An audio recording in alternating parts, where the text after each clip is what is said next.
Hello friends, welcome to Bhargavi recipes. இன்றைக்கி நம்ம ரெசிபீஸில் ரொம்பவே ஈஸியான ஸ்நாக்ஸ் ரெசிபி தான் எப்படி செய்கிறதுன்னு பார்க்க போகிறோம். வெறும் உருளைக்கிழங்கு மட்டும் இருந்தால் போதுங்க. இந்த ரெசிபி வந்து சட்டுன்னு 5 நிமிஷத்தில் ரெடி பண்ணிடலாம். குழந்தைங்களுக்கெல்லாம் ரொம்பவே பிடிக்கும். இப்போ வாங்க நம்ம வீடியோக்குள்ளே போகலாம். வீடியோக்குள்ளே போகிறதுக்கு முன்னாடி நம்ம சேனலை ஃபஸ்ட் டைம் பார்த்துட்ருக்கவங்க இந்த சேனலை சப்ஸ்கிரைப் பண்ணிக்கோங்க. மறக்காமல் பக்கத்தில் இருக்க பெல் ஐக்கான் கிளிக் பண்ணி ஆல் ஆப்ஷன் செலக்ட் பண்ணுங்கள். அப்போ தான் நான் போடக்கூடிய வீடியோஸ்லாம் உங்களுக்கு உடனே நோட்டிஃபிகேஷனில் வரும். வாங்க நம்ம வீடியோக்குள்ளே போயிடலாம்.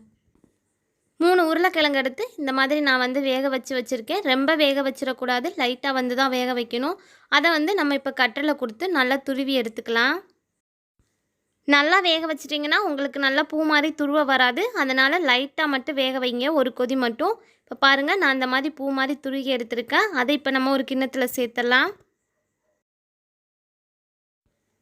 சேர்த்துட்டு இது கூட 1 ஸ்பூன் அளவுக்கு மிளகாய்த்தூள் சேர்த்துக்கலாம்.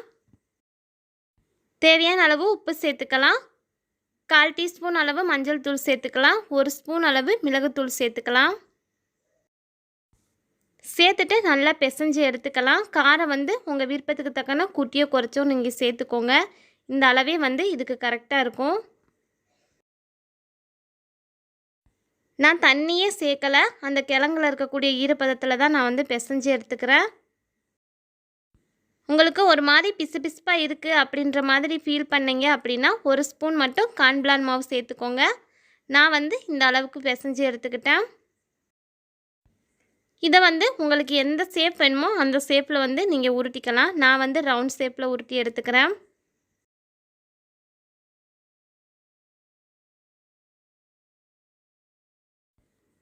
பாருங்கள், நான் வந்து இந்த மாதிரி உருண்டை பிடிச்சி எடுத்துருக்கேன். இருக்க எல்லாத்தையும் நம்ம இதே மாதிரி பிடிச்சி எடுத்துக்கலாம். அடுத்தது அடுப்பில் தேவையான அளவு எண்ணெய் எடுத்து சூடு பண்ணிக்கலாம். நம்ம பிடிச்சி வச்சுருந்த உருண்டைகளை எண்ணெயில் சேர்த்துடலாம். எல்லா உருண்டைகளையும் ஒரே டைமில் சேர்க்க வேணாம். நம்ம வந்து 2 பேஜை போட்டு எடுத்துக்கலாம்.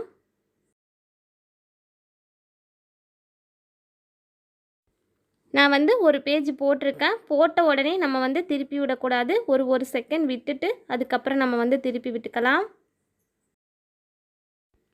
பாருங்கள், 1 சைடு வந்து நல்லா வெந்திருக்கு. நான் அடுத்த சைடு திருப்பி விட்டுக்கிறேன். இதே மாதிரி 2 சைடும் மாற்றி மாற்றி திருப்பி விட்டு நல்லா கோல்டன் ப்ரௌன் ஆகிற வரைக்கும் நம்ம வந்து வச்சு எடுத்துக்கலாம். ரொம்பவே ஈஸியாக செஞ்சிடலாம். டேஸ்ட்டு பார்த்திங்கன்னா ரொம்பவே சூப்பராக இருக்கும்.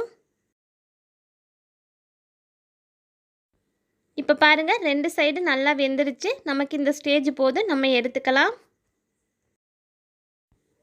இப்போ மீத இருக்க உருண்டைகளையும் நம்ம எண்ணெயில் சேர்த்துடலாம். இப்போ இது 2 சைடு நல்லா வெந்துருச்சு. நம்ம வந்து எடுத்துக்கலாம்.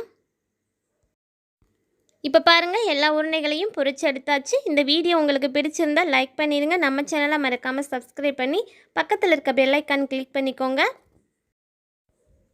பாருங்கள், ரொம்பவே சூப்பராக வந்திருக்கு. எவ்வளோ கிறிஸ்பியாக இருக்குன்னு பாருங்கள். நீங்களும் இதே மாதிரி உங்கள் வீட்டில் ட்ரை பண்ணி பாருங்கள். நான் அடுத்த வீடியோவில் சந்திக்கிறேன். பாய்.